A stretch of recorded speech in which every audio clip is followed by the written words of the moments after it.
Welcome to the Self-Intelligence Podcast, where I have radically honest and heart-opening conversations with amazing people who are willing to share their stories and information that can have a profound impact on your life. In this episode, I speak with Dilsah on a range of topics that relate to childhood trauma, cultural identity, child trafficking, relationship abuse, and gender identity. Many of my students have asked me to speak on the subject of gender identity, gender pronouns, and sexual identity from the perspective of self-intelligence.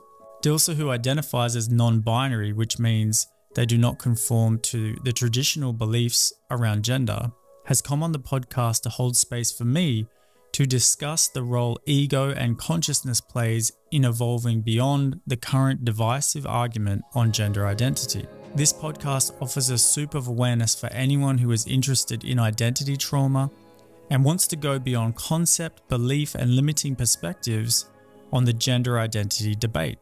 Thank you, Dilsah, for giving me the space to answer the questions I've been asked by so many around gender identity, and for generously sharing your remarkable and traumatic past experiences that offer inspiration and healing for anyone who doesn't feel like they belong in this world.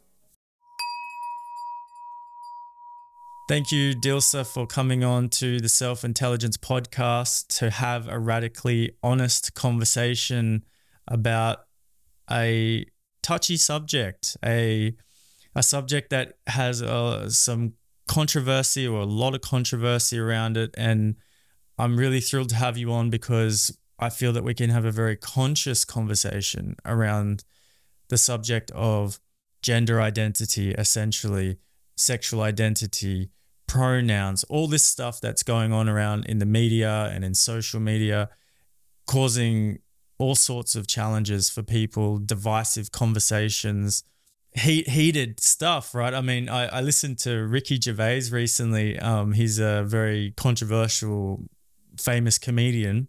He was essentially saying, like, he can do jokes about early childhood death and cancer and like really gnarly stuff, right? And he's like, but if I do jokes about gender stuff, that's the most wild response that I get. That's the most volatile response that I get. So it's like this subject is fueled with emotions and anger and victimization and misunderstanding, and just like it's pretty wild out there around this. So to invite a conscious conversation and to go beyond the argument of it, which I feel that we can definitely do, and to really uncover where the suffering is in all of this. And for me, what's important as someone that's teaching self-intelligence to the world is really being discerning of where the ego is playing out in all this, where the ego can get its little like stronghold, right?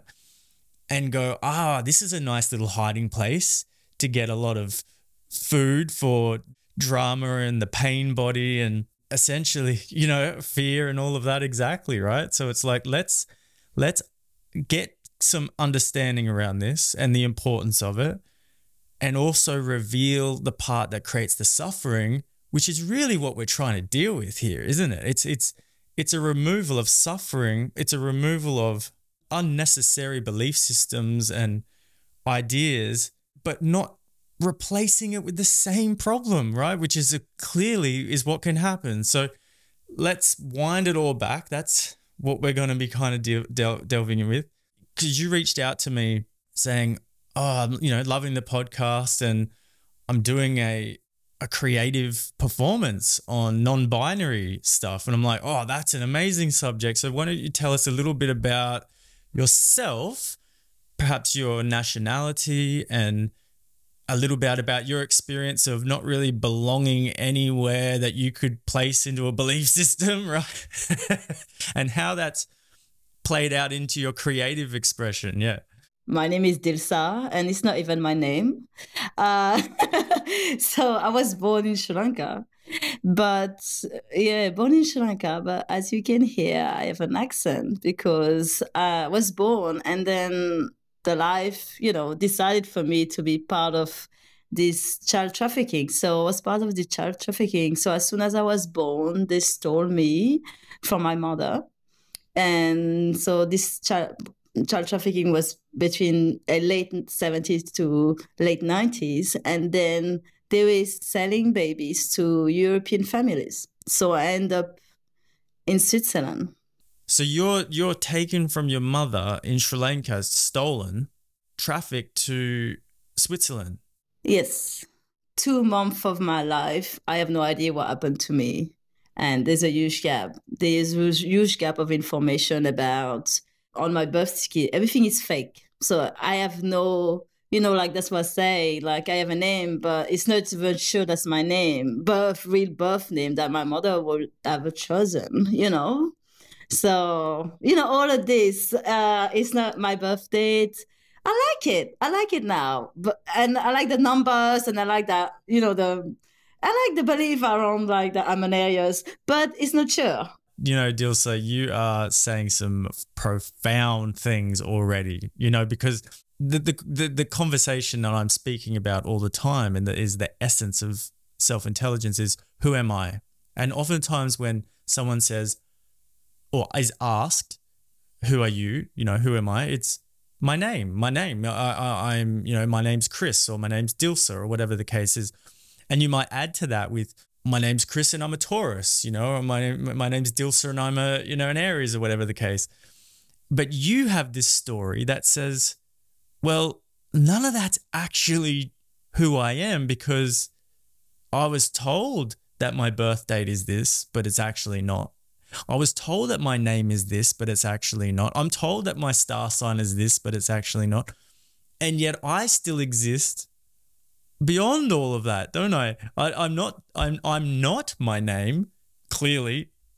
I'm not my birth date. I'm not my star sign. This is a very good place to start this conversation. All right, continue on. Yeah, so what I'm saying to you is that I'm not. I only got to realize that and embody that later in my life. When I was a child, I felt there was something wrong, but nobody was telling me.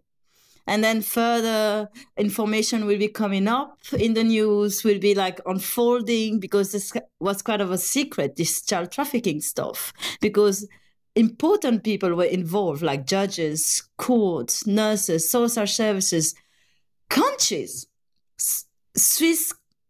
Switzerland knew about it. France knew about it, but they let it happen. So, it took a while for, like, now the Swiss government is apologizing to us and like is going to do something about it. So, yeah, I'm in contact with them and don't know how it's going to unfold. But, like from a child to an adult, there was that space of unknown and feeling in my body there was something wrong, but I couldn't do nothing about it. So there was a crisis at some point in my life where I was going crazy, literally, because there was no answers.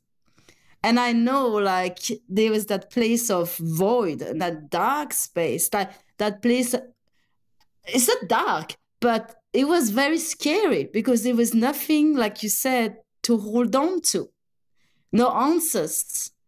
And it was like, yeah, so that's why I navigate from extremes to then find now in my life, I've got that middle ground. And that's what I'm saying. And that's what I'm living, experiencing that with gender in that particular case. But I think it's everywhere in my life, that non-binariness, that non-duality, that being that medium.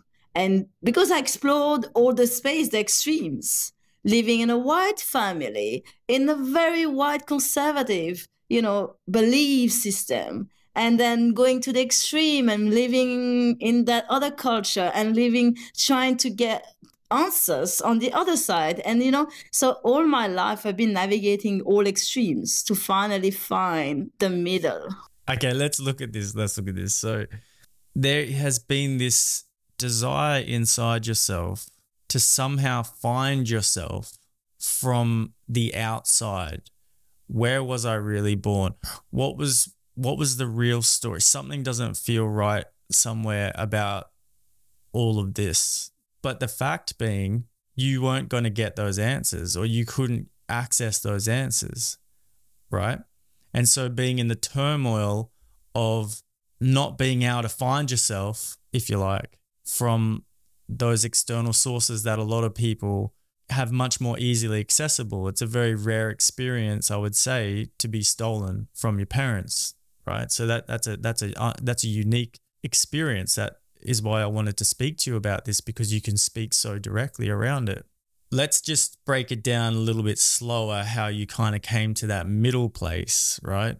Let's look at that, because that's a significant thing to come to, because none of your story can really heal that, in the sense that if something was taken from you from a story basis, then it's taken from you. So if you've come to harmony with yourself, it can't be from the past, because the past took something from you. Okay, so we've got to get to like, how did you come to fulfillment, if you like, or at easiness with yourself that wasn't from something changing in the past? That's clearly not possible. All right, so let's step this through. So somehow you came to Australia at some point, right? After, like, where did that fit in the piece?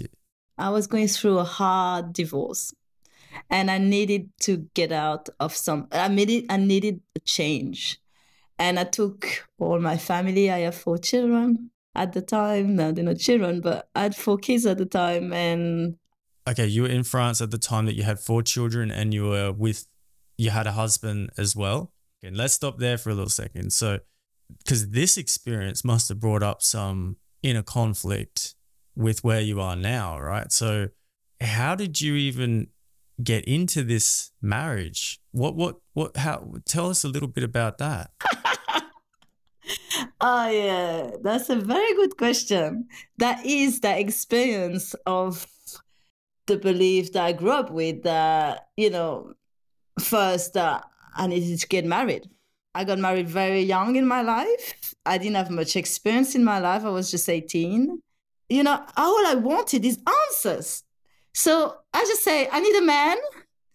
And even though I'm very gay, I still needed a man. When was it known to you that you were gay? So to get to my sexuality, I had to heal a lot of layers before. So that happened after my marriage. So because my marriage, again, that's a very good question you asked, because I enter into this relationship with the wrong intention. And like, not the wrong, but an intention that was, I'm just going to have kids and that's it, because I needed that foundation and I needed answers, and I needed grounded. I needed that groundedness that I never had anywhere. I didn't feel safe anywhere in my life. And I needed that safety. And I looked into this man. He was a bit older. He had a bit of life experience. I didn't. And I wanted kids. And I chose that person to fulfill that. It lasted 14 years, but that was a very abusive relationship. That was also a choice to stay in that relationship. And after the 14 years, I was completely destroyed to nothing. And that nothingness, that's where, and I'm thinking to maybe in the future write about it, because I think people don't understand, after any trauma and abuse for long term, you're nothing anymore. You have come from what a lot of people would agree to be a traumatic experience of being taken from your parents, not feeling a sense of belonging, not feeling stable in yourself, not feeling belonging. And there, out of that coming this strong need for stability, to know who you are, to have a direction in life, to go, this is simple and I can focus on this and this can work. Because right now I'm flying off the handle. I'm young, I'm drinking, I'm chaotic, and I need something stable and foundational. Okay. A lot of people can relate to that, or having that experience. And so what you did out of that neediness, so this wasn't coming from an internal sense of groundedness and stability and belonging. This was coming from an external place. You found what looked like was going to give that to you, and yet the very thing you needed became the ultimate abusive situation, became possibly more abusive than anything you explored or experienced prior to that. This is so important. This is so important because the mind says, the ego says, the thing you need and want is out there. And then the thing you need and want out there comes, and it becomes the bigger problem as a reflection, doesn't it? It becomes a reflection, right? Then through that, it's done something so perfect. It has reduced you, the concept of yourself, further into dust, further into a place where you may discover the truth of yourself, yes? You end this 14-year abusive relationship that we will probably talk about when we have a trauma-based domestic, maybe violence, something around these lines, podcast, we will talk. But today we're talking about identity. We're talking about this subject. So going on, you are now able to explore yourself in a whole new way, in a fresh way. So you've left the relationship. So you left from Switzerland, you came to Australia. Is this what happened? I left from France. So when I left this relationship, in the same time, I was starting my studies again. And through my study, I had the opportunity to come here as an exchange student. And for me, it was just like, not just for me, but for my children. We all needed that cut and that start again. And moving here to Australia was really the start for me to explore this new me and heal first, heal from all the abuse and the belief under the abuse and all the things, all the layers, to then come slowly to this realization that from a child, I was always feeling that I was just a person. I never, ever relate to this ideal of gender. But it came because like all this, like first we need to do a lot of healing before getting to our sexuality. That's my belief. Sexuality, like there's a lot of things to resolve from my childhood trauma, from my birth trauma, to then this relationship, unhealthy relationship trauma, and then slowly going to my sexuality. So it took a lot of time, few years. Yeah. Okay, so you have come to this realization that your natural tendency, your natural expression of sexuality goes towards women at this stage. Is this what you're saying? Rather than men. But you spoke about something there I think we have to go into is you said, I felt like a person, not a gender. Now, let's talk about this. Let's stay here for a moment. Okay. There's biological gender in the sense that there's, male, female. And then there is this, what you identify as in terms of your gender, what you feel like inside as a male or a female, or feminine or masculine is probably the conversation that we're having now. And what's been recently more obvious, particularly in the spiritual circles or more awareness areas, is that there's no such thing as a black and white male and female. There's a spectrum of expression that is actually 100% unique to every single individual. You have discovered that your internal gender identity is not really anything. It's nothing. Because in this non-binary space in the queer community, this different way of expressing. Some people can be fluid in their gender. Some people can be. So this different way of expressing this non-binariness. For me, personally, they call it a gender. It means that I have no gender. I don't feel it. I'm completely numb of it. I'm not relating to all of this.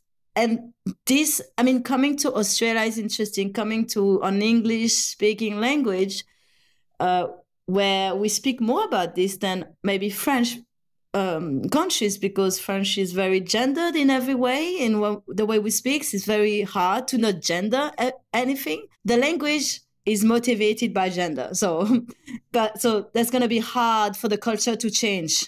We don't experience this as much in English, but in other countries, languages like French, and there's others, they literally have different words that are used for the male and female, the masculine and feminine. Yeah. But you're experiencing this going, I don't feel connected to this. I don't feel identified either way. I don't know how to land all of this inside me. This is not making sense to what I'm actually experiencing. This is happening to a lot of people, isn't it? This is happening and has been happening maybe since forever. Who knows? We're in a very big, strange experiment of human discovery, right? For the vast majority of people, it's extraordinary to even have this idea that there's something beyond identification with the body. This is already massive, you see. So, for example, if you're a biological male or a biological female, then that is who you are, you see, because you are the physical body. This is how it's been for a very long time. But what's currently happening is that there actually is an observer in there that's witnessing the body, and it's not the body. Now, there's a stage that's happening that's causing all sorts of chaos because it doesn't go as far back as the witness. It comes in a little bit closer than the witness, which is the ego state, which is the identity state, which is I am this, I am that. So someone can be in their body and say, well, my body's male or female, whatever, biologically, but I am whatever the case, whatever you want to call it. But actually, beyond this, which is the witness of that which can claim it is identified as this or that or the other thing, which is proven, if you like, by like gender fluid people, where they can, from day to day or month to month, whatever the case, witness the shift that the identity has taken. So there's something witnessing the shift. Now, that which is witnessing the shift of the identity itself, does it have an identity? Does it have a gender? Well, no. No, it doesn't. This is the question that has not been looked at in the whole debate. It only goes as far as the body, then it goes to the ego, which is the sense of self inside, but it does not go a step back to the witness. And the witness, you can ask questions. If you sit in the witnessing state, which you are, so it's easy to do, and I take people through this in the wake-up experience, that which is witnessing, does it have a shape even? Does it have a shape? And you're like, no, there's no shape. And it's like, okay, if there's no shape, then does it have a gender? And it's like, well, no, it's nothing. There's nothing there, right? And I think that's what I'm experiencing when I said I don't feel nothing. Is that nothingness? Like, for me, is that freedom. And I think through when I was younger, I was doing drama and theater. And I think being able to have that freedom of embodying anything. I remember, because I did performing arts as well as a kid. And I remember how uncomfortable and just terrible and terrifying would be for someone to do improvisation or something like this. Because I would have to go beyond the idea of myself to embody the character, you see? And then the character that I've embodied would contradict who I think I am. Now, for me, it was really that easy because I didn't have this attachment, right? Compared to somebody that had their parents and that had their culture and had everything that normal people have. Right. So, you have this profound advantage, right? In your so-called traumatic experience, which of course it was in its relative sense, it was traumatic. But what it opened up the realization for is the greatest possible peace and stability that's there, which is I'm not the form that I believe that I'm taking. Look, I can do a performance right now and I can be a different form.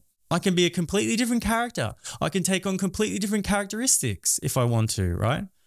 There are people who have done performances, Will Smith included, and say Jim Carrey and many others, like they're just sort of like known people who have got so deeply into a role that they have actually lost track of their old personality and it's spun them out. Like there was a time in Will Smith's career when he was doing The Fresh Prince of Bel-Air. They had to change the script because he was doing this. He did this movie, which was, I don't have the name of it right now, but it was one of his first movies. And he got so into it that he couldn't be funny on Fresh Prince anymore. He lost his humorous capacity. And it happened for like almost a season, and they had to change the script and put him less in the scenes because he wasn't funny anymore. And then eventually, it took a while, he kind of clicked back to the so-called character that he is or was or whatever the case. And he's speaking directly about this. So we can segue here because essentially a character plays a role on the stage. You know, when you were needing stability, you went, if I can play the role of mother, then I will feel stable. I will feel happy, you know, this type of thing. But the inner alignment is off. Okay. And that's something that we're going to get to later down the track. Going back to just the simplicity of gender identity. Okay. The role comes with male and the role comes with female. And what's not understood and not looked at very clearly is all of that is created in belief systems, and belief systems are not reality because belief systems come and go. Reality stays the same. Reality allows all of this change to take place, but the actual belief itself is impermanent, not true, and therefore essentially false to be held onto as a fact. Now, the community that is emerging around gender identity and all of this is saying we are no longer wanting to adhere to the cult that is the belief system of male means this and female means that, which comes with a whole bunch of preset judgments and expectations and assumptions that rarely anyone fits into. So for example, a male may at times, or a lot, who knows, want to wear a dress down the street. Let's say this happened. The mind, the conditioned, brainwashed mind will say, that shouldn't be happening. Something's wrong, essentially, right? So the male walking down the street gets these faces of wrong, judgment, like this, right? Oh, something must be wrong, even though this is what I feel like doing today. This is natural to me. This is what I want to do. Everybody else, or most people, are saying through their conditioned belief system in their mind, this is wrong, you see? And now there's this uprising saying, why is this wrong? In the infinite possibilities of an unknown universe, how can you define what is right and wrong in this moment, right? You know, you're clearly not hurting anybody, although it looks like you're hurting someone. They're like, oh, you know, it's like so awkward and uncomfortable because it's contradicting their whole sense of reality by you wearing this dress. They're like, I can't make sense of the world right now while you're wearing that dress. So you're hurting me. This is what it's like. What I love about inquiry, what I love about self-intelligence is the second that you see something and the thought shouldn't or should comes into your mind, you are questioning that thought. Is it true? You see? So I see a man wearing a dress, for example, and my mind, through conditioning, may say, that shouldn't be happening. It's just a thought will come. I don't even control it. I don't control it. Thoughts come, don't they? You don't even know what the next thought you're going to have is. But you have this capacity to witness it and you have this capacity to question it. And then I'll say, is it true? And then of course I'll be like, well, no, it's not true that he shouldn't be wearing a dress. I don't know that it's true or not true. How can I determine what that is, you see? And now all of a sudden my judgmental face goes open. See, before it was closed. that can't be happening. And then it went, I don't know. I don't have to know. That's not my business. That's his business. He can do whatever he wants. Because what I can see the major challenge here is I don't want to be impressed upon unnecessarily through conditioning what I should or shouldn't be doing in this world that has nothing to do with what I truly feel in myself, what I truly feel in my heart. I don't want the blockages and the roadblocks and the red tape of shoulds and shouldn'ts making my self-alignment unnecessary, you see? Exactly. Yeah. So you have experienced this yourself, but somehow you came out at the other side. How did you come into peace with not being or adhering with these roles and these ideas that you are supposed to be subscribing to? Well, after this really abusive relationship, I again re-questioned the should and shouldn't that was really keeping me in this relationship for so long, right? That's what keeps us in this. I should be with the father of my children. I should be this way because I'm a wife. I should because I'm a mother. I should this. And so I went on the other side of it after and we questioned all of it. And again, deep down, I was always feeling that free person that I am as being nothing and being, again, like from that birth story, right? Being nothing. And yet it is so liberating. And yet, again, sometimes it still comes in my face when I look Sri Lankan and I don't have the culture. I don't have I don't know that movie that everybody knows. Or I don't know, like I don't know the language. Everybody, or I'm French like everybody else, but I don't 100% or Swiss and I 100% relate to what their beliefs are, And so, this is crazy at some point. If you don't feel that state of freedom, that middle state, like that's where I feel like I could be anything I want because I have the choice. And I think a lot of my healing from that abusive relationship is through a lot of somatic practice. And the somatic practice really gives you a sense of choice. How you're going to be touched, how you're going to touch an object, how, that voicing, you consent, voicing what you want, what you don't want. And again, when you come out of this kind of relationship where you've been this show, you have to start walking or being like crawling, walking, running, everything steps by steps, like I said, layer after layers. And then so I learn again all of this that nobody teaches us when we're a child. Now, children hear more about consent and boundaries, which is great, but at 20, 30 years ago, wasn't really taught to kids and wasn't in the culture like now before. Now. But so all of this helped me to get to that place of, it's a relief. And it's really that freedom of, I can be accepting also my birth story, that it's okay to not have all the information that most people have and hold on to that. Yet I see it can be a prison too. Yes, sometimes I can't be like, I've never been jealous of people. If not, I've been jealous of everyone. That I have a family and I have their parents and I have all what, everyone, have, because I know where they're coming from. But yet sometimes I feel like, it is hard to have that too. It comes with a lot of beliefs and story and trauma through that family line. So I feel like I'm healing my family line through other work that I do with myself, even if that's invisible work. And I believe to my kids, I know they're sending me the message and telling me that they've been healing.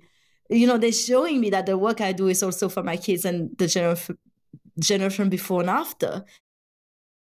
If you would like to discover who you really are beyond the voice in your head and emotional states that cause relationship drama, stress, health issues, procrastination, sabotage, addictions, essentially all the drama and personal problems you can think of, come and join me for the Wake Up Experience, which is the first step in freeing yourself from the inside out. See the link in the description for more details. I'm happy now because I found that middle space, and it's not easy every day. It's not. I'm a human being, but I found ways of relating how to relate to this invisible mother that I have somewhere, and I found ways. I found my own way and own ceremony, own spiritual. Like little things that I do that is in the invisible, and I think letting go the hope, letting go hope was big for me in my grieving. Letting go hope because again, underneath that hope, I felt that there was expectations. I was waiting for something. And every time I tell my story, maybe you can still find your mother. I say, no, it's okay. I'm not hoping anymore. And I just let that go and let that go. I remember I've heard teachers speak, and I've certainly experienced this in my own life as well, that healing happens beyond hope. And yet the idea is that hope is necessary. But actually, when you've lost all hope, all that's left is you. And when all hope is lost, there's only you, bare, true, stable witness. And it's clear at that point. And of course, out of that state comes everything that is inspired by that state: creativity, spontaneity, synchronicity, desires. All of that stuff naturally births out of that state. But now it's in alignment with creation rather than something that's tried to be attached to and controlled and held on to and kept going. Because how can humanity feel like they were, even have a nationality? Like you can be, right now, you can see a person who looks Asian, like super, say Chinese or something like this, and then speak like perfect American accent. You cannot even hear a hint of Asian in their accent, for example, right? If that was to happen like 1,000 years ago, that would have been like the most bizarre thing you can imagine. But the human consciousness has created technology, and in that technology, that person has been able to travel to another culture, and now they've mingled. And now how can they say their origin anymore? How can they say, I'm a this? And it's like, well, are you that? This is the identity crisis of the planet. The identity crisis of the planet is it can no longer have identity based on a thing, because that thing has been threatened through change, and it's no longer stable to say that thing is me. Like I went through this. I speak a lot about it with, say, Christianity. And I did in my last podcast with a friend of mine, and he had the same thing. And it's like, that's who I am. I know who I am. I'm this thing, I call it whatever I call it. And it's like, well, it's gone now. So I cannot claim to be that thing. You didn't even have a birth certificate that you could claim to be yours. You don't have a gender that you can claim to be yours. We are not, and I cannot be a thing. Now, when someone's so passionate about gender identity in the way that I see, is they are trying to enforce, I am this thing. I am, if it's like, say, the new pronouns, right? I mean, I think there's a lot of different ideas about how many. I've seen 74 or 79 pronouns. I think there could be 1,000, whatever. And the person's saying, I want you to verify my existence. I want you to verify my existence by calling me this thing, because this thing is the closest thing that points more accurately to who I am, you see? If you were to be identified as a pronoun, and that would be who I am, and it would be only respectful if someone was to, acknowledge that, then they would have to be a pronoun for every single human being. Yeah. And on top of that, those pronouns would have to be able to change for every single human being moment to moment. But what happens with that is it the whole thing becomes redundant? Yeah, it becomes a prison again. It becomes a prison again. Like pronoun, like I use they, them, but I'm not attached to it. Like if people say she, is she. Like for me, they, them again, like you said, it's the closest to that middle ground, to that in English, I feel that neutral ground. That's why I'm just saying that because I love that neutral. For me, it's like I'm trying in my life to live and experience that I am that neutral, that where that middle, because that's been what I experienced all my life, right? Like, so that's my belief and my argument. And If you would like to download a free beginner self-recognition guided meditation audio to start your journey of healing and freeing yourself from the inside out, see the link in the description or go to selfintelligence.com.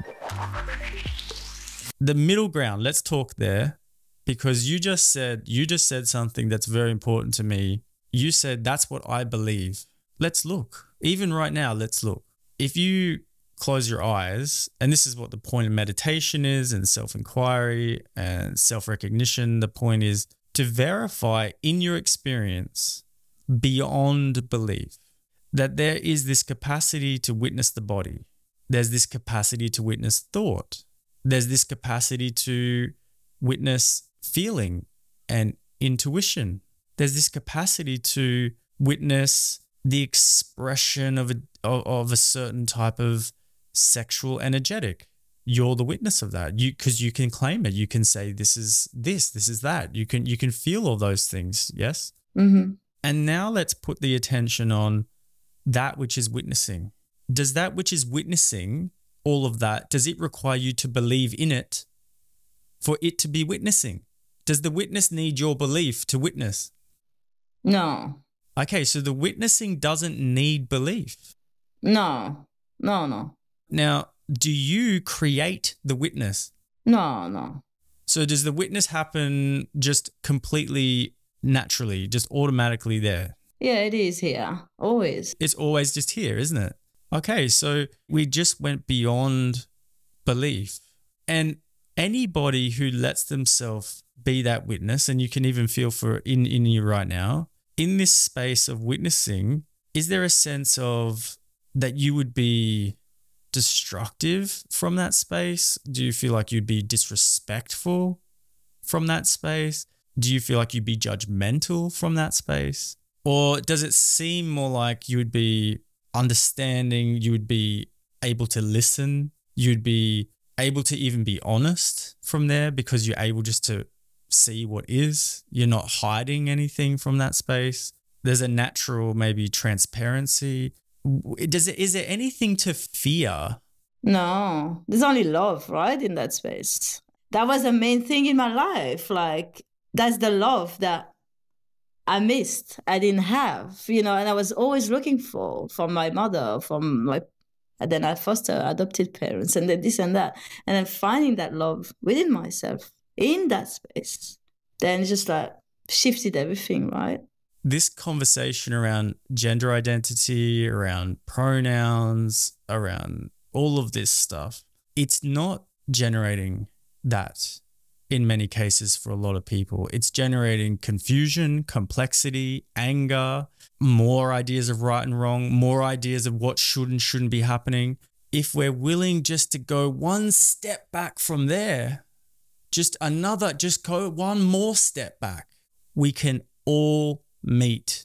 The witness that you just came to, is that witness different in you than me? I don't think so. Well, no, don't think. Come back to yourself again. Come back to that witness that's witnessing the uniqueness of the form you've taken, all right? Because you have different energetic to the form I've taken. Yeah, oh yeah. But that which is witnessing all of that, does it have a shape? No. Okay, so then can you be different to me at that level? Not at that level. If me and you come together and we start from where we're the same, we start from where we are the same because we are the same as the witness and we're the same as consciousness. We're the same as awareness, okay? If we start there, then we can accept everything about our unique expression. That's real freedom. Right? That's respect. That is love. That's what everybody wants.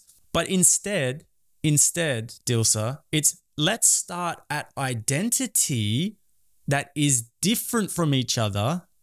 Let's start there and then let's have a conversation. And it's like, that's not going to be a conversation. That's going to be an argument. That's going to be two people trying to make the other understand me. And it's like, but you've not stepped back far enough to see you already understand each other.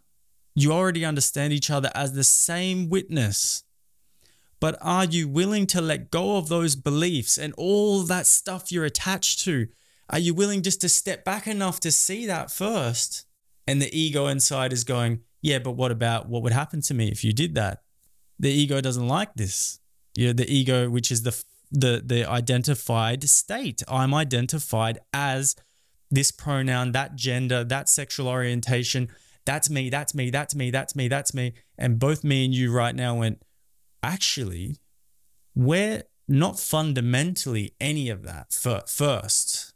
Then we can go, oh, you love to have sex with women, for example. You naturally want to wear this clothing, or you want to play this role on the stage, right, of consciousness. And we can all say, okay, I can see you. I can see you in that. Naturally, it's so obvious to see that. That's okay. Yeah. Yeah, it is easy. Once you overcome all these things before. So I wanted to have this conversation because you have lived the truth of having to come back far enough in your seeing that you are not trying through the victim. Because when someone doesn't feel acknowledged in this life, when they feel like there's something wrong with them and they're being judged, they're being victimized in that way. You know, you're saying there's something wrong with me. That's a victim thing going on, you see. And then once the victim becomes identified as a victim, which is for a lot of people in this movement happening right now, they feel victimized by not being accepted, fundamentally not accepted. You know, what they don't realize is because you're only working in that level of identity, you're now going to become a perpetrator. The perpetrator energy is going to come out of you, and it's different the way that it comes out, but it's clear. Yeah. Still abuse to others. Yes. And you're seeing this abuse happening from those who are now trying to impose, you know, say whether it's pronouns or different things, the energy of it is coming from the perpetrator energy. And it's almost impossible for the ego inside those people to admit to themselves that is the energy that it's coming from. It's coming from this, I'm pissed, I'm angry, I'm hurt, and I want you to fold under my reasonability. I want you to crumble under my very, you know, clever argument, if you like. But it's like, no one's going to meet each other there. Then, okay, the other side becomes the victim and then they become the perpetrator again. And it just becomes this cycle of abuse that never ends until everybody steps back far enough to go, where are we all united? Let's start, and not as a nice fucking dear, right? Not as a nice idea, right, Dilsah? Like, what nice ideas don't help. I mean, experientially, we are actually the same at the deepest level. There's a lot of blah, blah, and I feel like the unicity and, like you said, that witness and that connection to each other's witness and each other's energy can come in silence too. Why don't we meet in a room and don't even have to talk for a bit before we start talking? You know, there's so much blah, blah on social media. Like, we've never been talking so much, I think, or relating through all this internet stuff, that we forget some of the simplest things, some of the simplest tools that we have for thousands of years in some culture. And I think, like, they forget that not everybody's going to love everybody. Like, you know, we don't need, like, you don't need to be accepted by everyone. But if you're accepted, you are who you are with your close one. And that's enough. When you're going to be you know, that self without needing that validation from others, then you don't need a lot. Because the one that, you know, don't recognize you, don't give a fuck. They don't recognize you. And that's okay. Not everybody's going to love you. And it's okay. But few's going to love you because they, like you see, They see you to see you, and they witness you, and they're ready to be on that space of witnessing without judging. Doesn't take too much. Doesn't have to be too many people. Doesn't have to be, For the first stages of life where there's that misidentified state of being the body mind, we're essentially prostitutes for love and approval. Would do whatever it possibly takes to get love and approval from others, even if we don't even know that's happening or can admit that's happening. But what you're saying is once you discover yourself, you're not in the business of what other people are accepting or not accepting of. And now you've become the love for them, actually. Rather than you're demanding that they love you, you're actually going, I can see how much you're suffering your own thoughts, right? Rather than going, oh my gosh, that's so personal, your judgment to me. It's like, actually, no, I'm seeing that you're suffering your own thoughts. This is the root of compassion. This is the root of wisdom.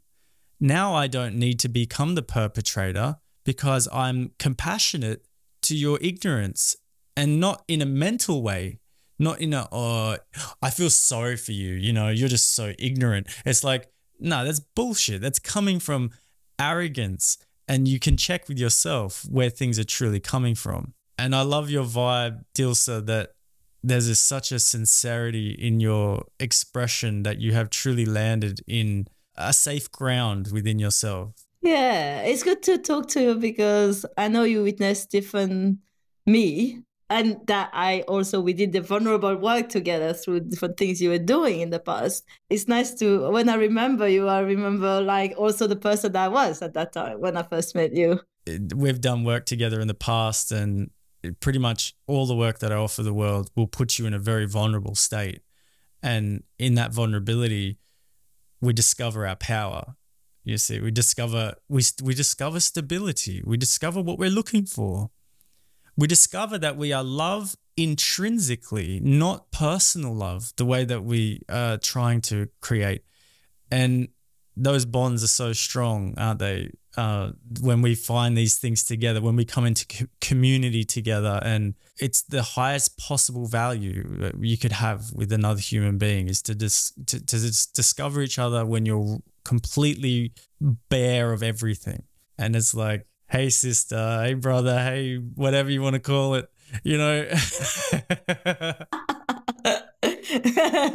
But yeah, I feel this is one of many discussions. We've gone around to so many different things. I just kind of maybe like to summarize a little bit because there's so much to delve into in this subject. But my interest in it was to reveal the step back from where it all becomes a problem from someone like yourself who could easily be sitting here as a distraught victim who was stolen from your parents with no identity, who's right now compensating for, so I need identity. I mean, you could be an identity wreck right now, like in how much you need it to feel belonging in the world, to feel like you're part of a community or something like this, which a lot of people are doing with this type of, gender identity and all that. It's like, I just want to feel like I belong. It's a compensation for that. But instead, you have realized you're nothing. And that's where the joy has come from. That's where the brightness of your face is come from. It's come from, I'm nothing. I'm not even going to identify with any of that stuff. And then support this movement that has stripping away these belief systems and role, all of that stuff. I'm going to support this movement through my art, as you're doing right now, writing a piece, but I'm coming from the place where it's pure, where it's not fueled with negativity and toxicity and ego and all of that stuff that you can so feel. That's ickiness, like a murkiness in there. It's like someone like yourself who's an ambassador for purity by your own self-discovery is just amazing. So tell us as we wrap up, what you're doing and what you're sharing with the world, like, so that if anyone may be able to interact, a lot of listeners right now in Brisbane to this podcast. So yeah, let us know about what you're doing. yeah, so that's gonna be the first time I'm writing something, and I'm just gonna embody that thing, and it's gonna be exactly what we talked today, like some of the stages I went through, like that validation, and then that need, and then and then that freedom, and that yeah, able to just be at the end. So it's gonna be like, it's only like just a like 15-20 minute performance piece, because it's gonna be a lot of us. I'm part of an incubator at the moment, so we're developing some work that, just at that, developing a few weeks, and then in July, in Volcana is gonna be there, and I don't have the date, whether that's the 1st or 8th of July, but you can follow me on my social media. You're tagging me, and yeah, and I've been drag. So drag for me is a way of expressing, that I have a bit of beard like you, but I have a lipstick like a woman, and I have pink cheeks, and, I have fake eyelashes. And so I am in that space again. It's not about taking on the male side. No, it's about just being there in the middle again. And expressing like me in that middle space, in the middle ground. So for me, that drag expression is really expressing that middle ground again. And that I like that expression in quantum physics. They call it sea of potential. And that's what we've been talking like all along, all this potential with that energy and that diversity before it takes a form. And I think that's that freedom that as an artist, when I paint, I'm in that sea of potential. I don't know what I'm going to paint. I don't know what, I have a feeling, and it's going to come through. And it's all that middle ground again, where there's that pure freedom and wholeness. And that's the beauty that you feel with art, isn't it? Is that it comes from that place within that was unmanifested. It comes from that place that all of creation comes from, and that we all get to then experience and go, I'm moved by that, because essentially that's come from me as well, but not through my form, but through your form. And so we connect with art and performance and all these things. So I'll tag Dilsah and her Instagram and those things. If you want to go see this performance, and you'll get information through that avenue, I imagine. Yeah, thank you so much for your coming to chat about this. I feel this is the first of various different conversations. Those in the audience, if you wanted to delve into different parts of Dilsah's story, then just ask us, and we're happy to do that. There was a lot of, possible 2-hour podcast on any particular area there, with the slight focus today on this gender identity and sexual identity sort of areas, but yeah, from a conscious place. So thank you so much. Thank you, Chris, for inviting me. That was great to see you. Thank you for listening to this episode. If you got value out of this, please share it so that other people can benefit also. For more information about self-intelligence, including joining my next Wake Up experience, or detailed information about my self-intelligence course, go to selfintelligence.com.